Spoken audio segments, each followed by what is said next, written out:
Mesdames et messieurs, bonsoir et bienvenue à cette émission de On s'en parle. Il est né le 12 juillet 1967 au Cap-Haïtien à Haïti. Si nous faisons la nomenclature de tous ses records et des honneurs engendrés au cours de sa carrière, bien, on va prendre toute l'émission pour le faire. Fait que, on va plutôt en discuter au fur et à mesure. Il était un des athlètes les plus rapides au monde. Sa rapidité lui a donné comme spécialité le 100 mètres surtout. Alors, mesdames et messieurs, avec grand honneur, M. Bruni Surin. Bruni Surin, bonsoir. Oui, bonsoir. Merci d'avoir accepté cette invitation-là, M. Surin. C'est vraiment très gentil de votre part. Ça fait plaisir. Je sais que vous en êtes à votre deuxième ou troisième visite, que vous me disiez, en Abitibi. Ouais. Vous avez toujours un horaire très chargé, je suis persuadé. Alors, c'est pour ça que je tiens à vous remercier beaucoup d'avoir accepté cette invitation-là.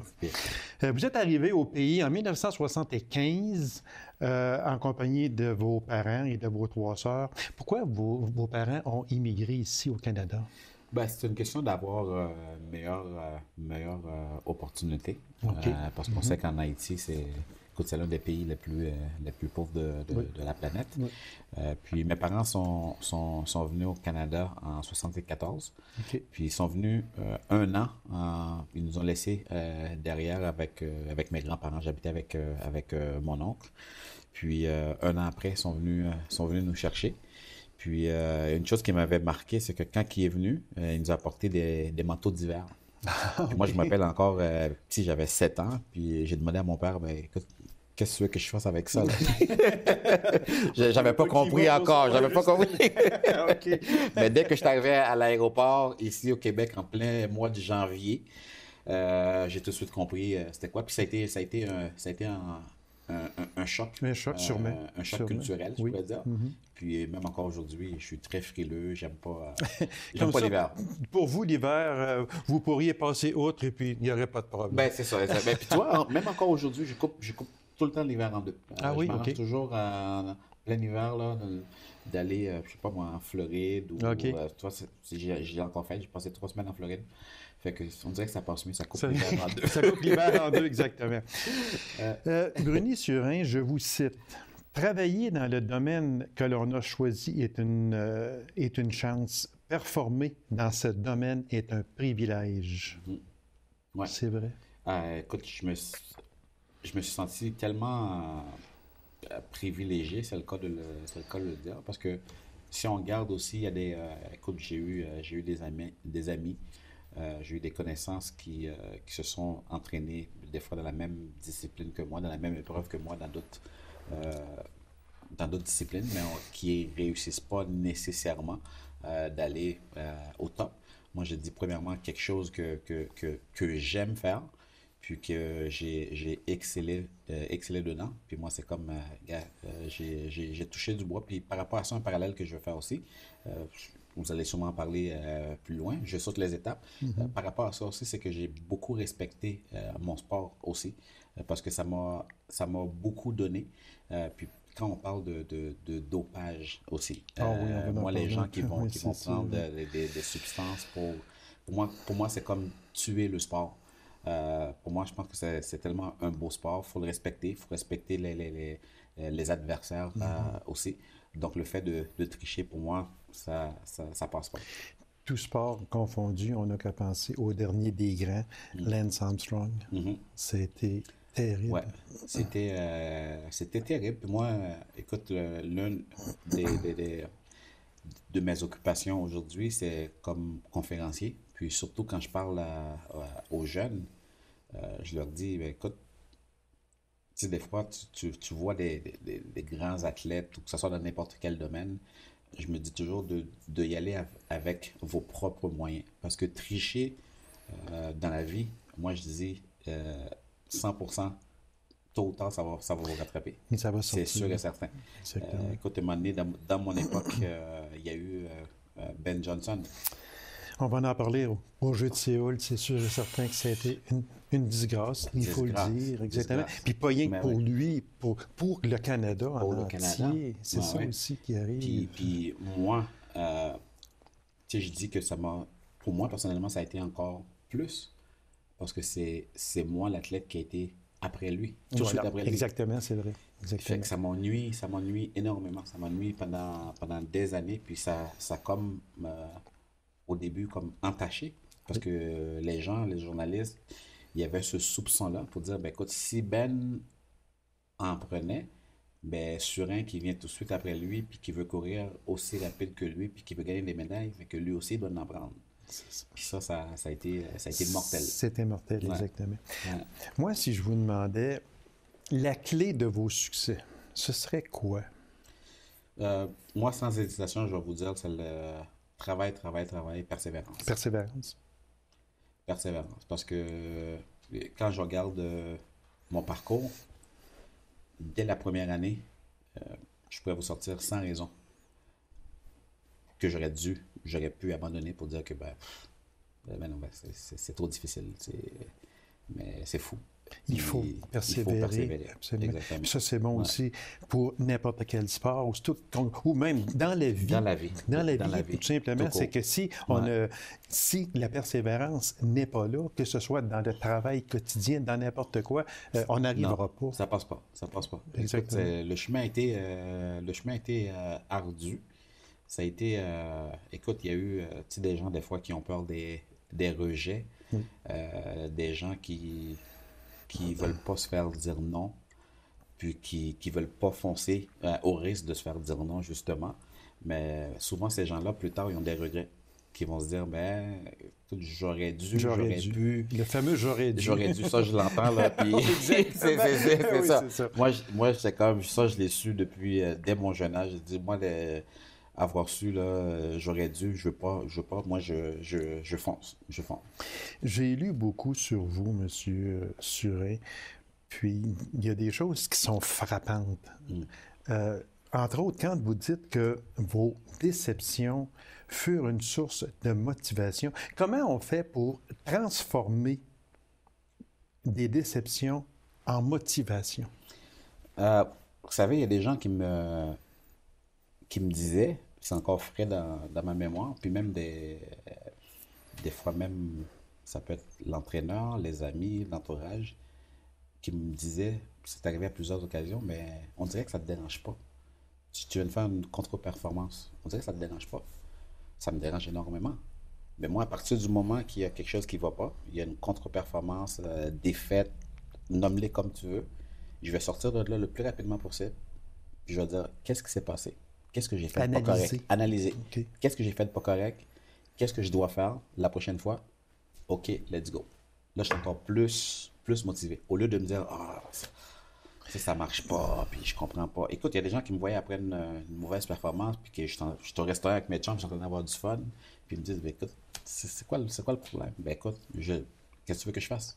Que je commence à. C'est fait. C'est ça, Puis exactement. l'important, c'est que je sais maintenant quoi faire, puis je suis encore plus motivé maintenant pour aller travailler à l'entraînement, puis de faire de bonnes performances par après.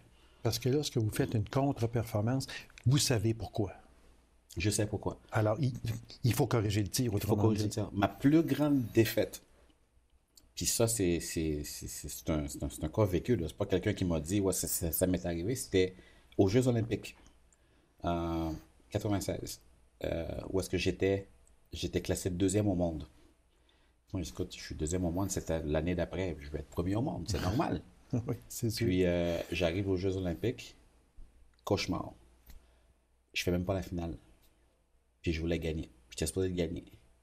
Comment on sort de ça? Et puis, ça, je vous le dis, c'était même pas 24 heures plus tard. Vous savez ce que je faisais? J'étais dans une piscine à avoir du fun. La vie est belle. Puis un cycle olympique, c'est pas. Je pourrais pas me reprendre non. la semaine d'après ou whatever. C'est 4 ans après. C'est 4 ans, là. Oui, c'est Puis 4 ans. regarde, c'est sûr, parce que comment je suis sorti de ça, je me suis dit, wow. Puis sur le coup, c'est ça qui est important, c'est que sur le coup, oui, c'est choquant. Tu te dis, ben, écoute, j'ai tout fait pour. On arrive au jour J, ça fonctionne pas. Là, je voyais noir. J'étais comme, pourquoi ça m'arrive à moi? Écoute, c'est pas juste. Écoute, je suis même arrivé à dire que, écoute, le bon Dieu, là, il n'existe pas. Parce qu'il m'aurait jamais fait ça à moi. C'est pas juste. Gars, c'est n'importe quoi. Puis là, je suis sorti de là, j'ai été à la maison. C'est en écoutant en analysant. Puis là, je me suis dit, qu'est-ce qui s'est passé? Il y a une raison. C'est sûr et certain, il y a une raison. Fait que là, c'est là que j'ai trouvé la raison pourquoi c'est arrivé. Là, je me suis dit, comment je vais faire maintenant pour me sortir de là? J'ai trouvé sur le champ. Puis après ça, c'était comme, gars, on continue. Est-ce que vous vous êtes remis en question des fois après une contre-performance?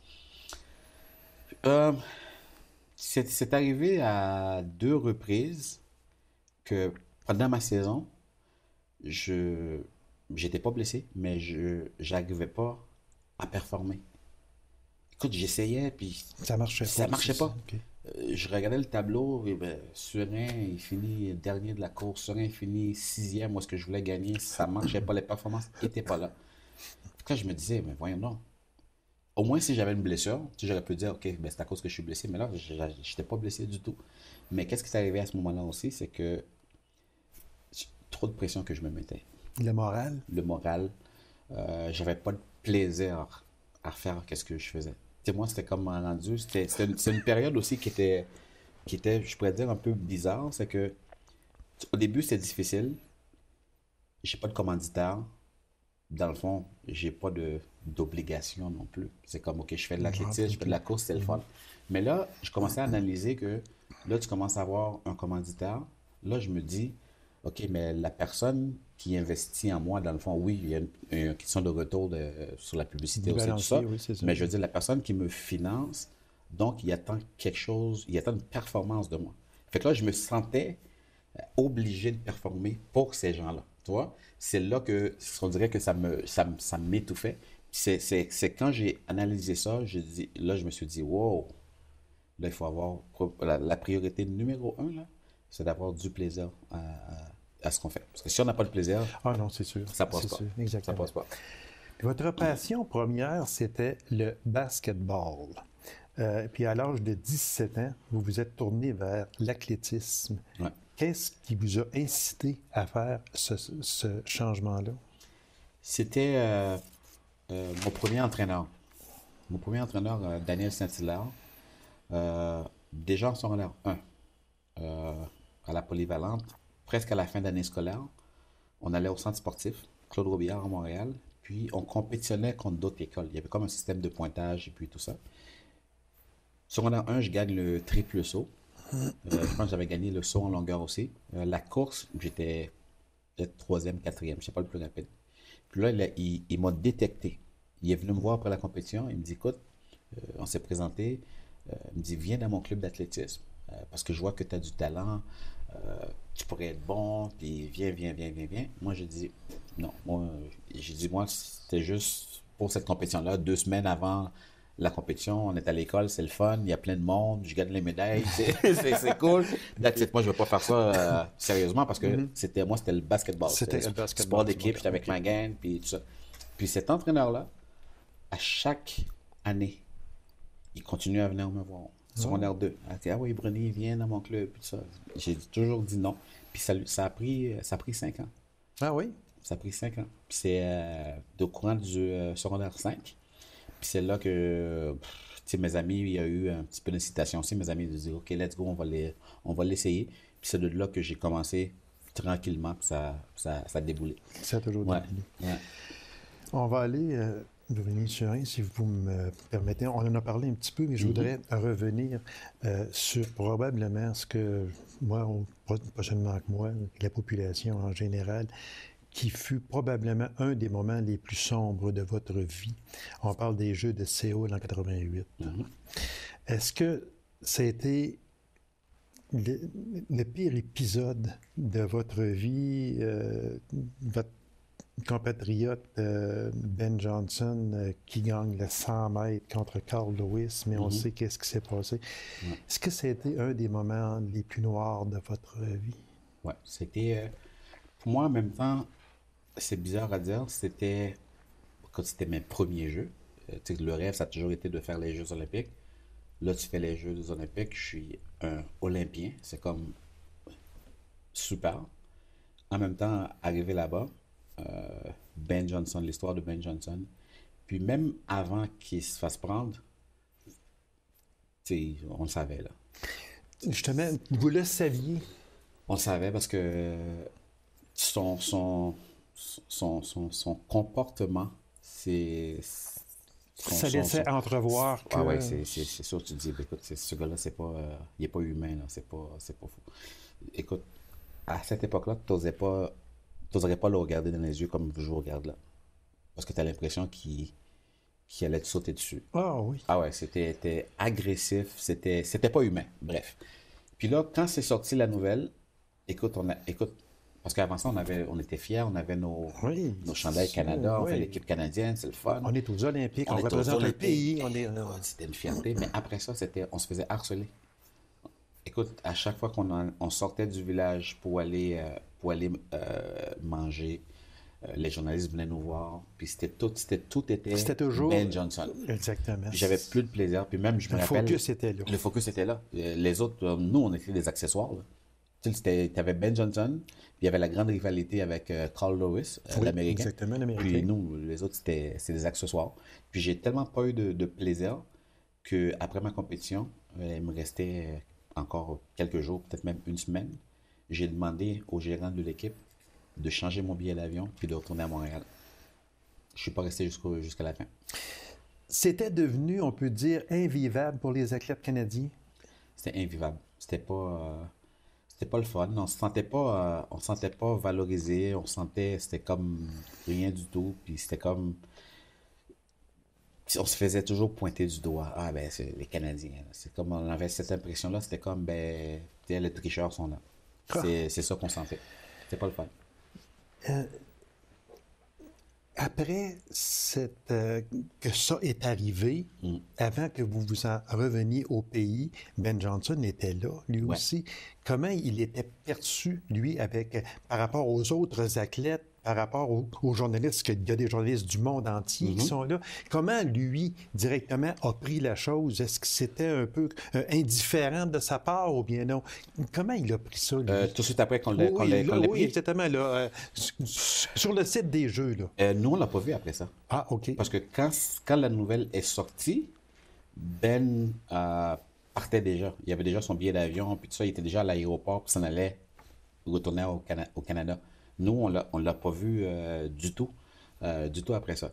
Mais sauf que avant Ben Johnson, là, c'était le bon Dieu sur la terre, là. Sûrement. Le traitement qu'il avait, moi, j'étais témoin de ça. C'était incroyable, c'est sûr. Mais dès qu'il a été pris pour dopage, pour moi, ça a été difficile je l'ai pris vraiment très, très, très dur. J'ai été très sévère avec lui. Là, après ça, à un moment donné, je me suis dit, écoute, l'erreur est humaine. Il a décidé de prendre cette voie-là. Il n'y a pas besoin de mon pardon, dans le fond, mais je dis, écoute, gars, let's go, on oublie ça. Mais là, il est revenu. Quand il est revenu, puis ça, j'ai eu un autre choc. Parce que là, je me suis dit, écoute, mon rêve, c'est d'être dans les meilleurs. Il y a d'autres athlètes comme moi que leur rêve, c'est d'être les meilleurs. Tu as un gars qui a triché pour être le meilleur. Il a fait sa suspension de 2 ans. Là, il revient et c'est lui qui a encore toute l'attention, qui a tout l'argent des commanditaires, qu'on allait dans les compétitions, puis tout le budget allait pour lui. Là, je me suis dit, c'est pas normal. J'ai dit, moi, je ne triche pas. Nous, on ne triche pas. Puis celui qui a triché, il revient, puis c'est lui qui a encore tout. Là, tu te dis, c'est le monde à l'envers. C'est incroyable, mais c'est ça. Puis moi, qu'est-ce qui me choque là-dedans, c'est que souvent, les spectateurs, les gens, c'est un spectacle. Oui. C'est un spectacle, puis souvent, les gens, ils veulent voir sur un 100 mètres, c'est qui va courir 9-2. Puis la question de est-ce qu'il triche ou il triche pas, ça, c'est secondaire. Ça a dû être très difficile sur le moral de voir une personne revenir, comme vous dites, et avoir encore toute la presse médiatique avec lui. C'était fou. Puis ça, comme je le dis, je l'ai vécu encore plus direct parce que, écoutez, je viens de Montréal, je m'entraîne à Montréal. Un moment donné, il y avait une compétition internationale à Montréal. Je gagne la compétition et que même l'annonceur, à un moment donné, Ben arrive deuxième et que même les journalistes après, ils étaient après qui, vous pensez? Après Ben Johnson. Là, je viens de gagner la course internationale. Je suis comme, OK. Puis tout le monde était avec Ben Johnson. Là, j'étais comme, Ouais, OK. Ouais, justement. c'est pas évident. C'est pas évident. Pas. On dit que suite à ça, vous avez été tellement affecté sur le plan mental que vous avez été obligé d'avoir un psychologue sportif. Ouais. Donc, est-ce que ça vous a terriblement affecté? Ah, ça m'a terriblement affecté. Puis il y a une question aussi c'est la question d'avoir confiance aussi en soi, d'avoir, tu sais, toutes les histoires que je vous ai parlé de Ben Johnson, tu sais, je parle le dérangement, l'environnement, de ne pas se laisser emporter par ça, parce qu'il y a des gens qui me disaient, mais écoute, ça, tu ne peux pas le contrôler. Le psychologue me disait à un moment donné, que tu gagnes ta course, que les journalistes aillent voir Ben Johnson, est-ce que je peux le contrôler? Non. Si les commanditaires veulent donner tout l'argent à Ben Johnson et ils ne me donnent pas de l'argent, est-ce que j'ai le contrôle là-dessus? Non. C'est là que j'ai commencé à vraiment me concentrer sur moi-même. Puis je pense que c'est ça qui m'a aussi aidé à vraiment garder le focus, la concentration. Parce que si j'étais comme ça, je regardais tout ça, peut-être que j'aurais abandonné. Une question peut-être un peu difficile, mais est-ce que chaque athlète, tout sport confondu, se fait prendre avec un test positif, devrait-il être banni à vie de son sport? Moi, j'avais proposé déjà même au début. Je dis, écoute, parce que vous n'êtes pas sévère, vous n'êtes pas assez sévère. Il y a des petits types de drogues que les athlètes peuvent prendre pour tricher. Des fois, on leur donnait 3 mois de suspension. Après ça, dans le temps, si c'était la deuxième fois, ben là, tu avais 2 ans. Puis là, tu revenais. Là, je dis, écoute, pour vraiment essayer de régler le problème, dites aux athlètes, ben, vous êtes pris, moi, banni à vie. That's it. J'étais pour ça. Puis j'étais un des premiers aussi à dire que pourquoi vous ne faites pas des tests sanguins? Puis à un moment donné, j'avais pas de commanditaire. Puis quand il y a eu le doute sur moi pour dire, ben écoute, est-ce que Brunet Surin, après Ben Johnson, est-ce que lui aussi il en prend? J'ai dit, je veux un commanditaire. Je cherche un commanditaire. Pourquoi? Pour me faire des tests à toutes les semaines. Pour vous prouver. Moi, je devais me prouver que je ne l'étais pas. C'est pas normal. Là. Non, absolument pas. C'est fou. C'est fou. On va aller avec des petites questions rapides, Ouais. monsieur Surin, si vous me permettez, parce que le temps passe tellement vite. Vous avez une chanson fétiche, le blues du businessman, de Claude Dubois. Ouais. Puis quand on l'écoute comme il faut, oui. Ouais. Hein? Moi, écoute, je l'écoute encore aujourd'hui. Claude Dubois, c'est mon chanteur québécois favori. Là. Puis je lui ai dit, j'ai rencontré à plusieurs occasions, puis il sait. Puis il m'a même invité un moment donné dans son chalet dans le Nord pour aller jabber avec lui et tout ça. Mais je trouve que ça c'est représentatif. C'est très représentatif. En haut d'une tour, etc. Exactement. Quand on l'écoute. Ouais. Moi, j'aimerais que vous nous parliez de vos filles qui font votre grande fierté. On est championne au tennis. Ouais. Ma fille, justement, je vais la voir cette semaine. Elle a eu une bourse d'études à l'Université d'Arkansas. C'est sa première année. Son tennis va super bien. Surtout, moi, les études, les notes, ça va super bien. Papa est content. Papa est heureux, OK. Papa est heureux. Puis ma plus petite qui venait d'avoir 17 ans, elle, c'est sa deuxième saison en athlétisme. Elle veut faire le 100 mètres, 200 mètres, 400 mètres. Puis éventuellement aller aux États-Unis aussi. Puis, c'est une fierté pour Papa Bruni. J'aime ça. Si on parlait de vos mets favoris, puis peut-être les meilleurs mets pour un athlète, ce serait quoi? Écoute, on dit souvent, les athlètes, les pâtes, c'est indispensable. Puis moi, les pâtes, c'est après les mets haïtiennes. Moi, je suis haïtien, les mets haïtiens. Tout de suite après, c'est italien.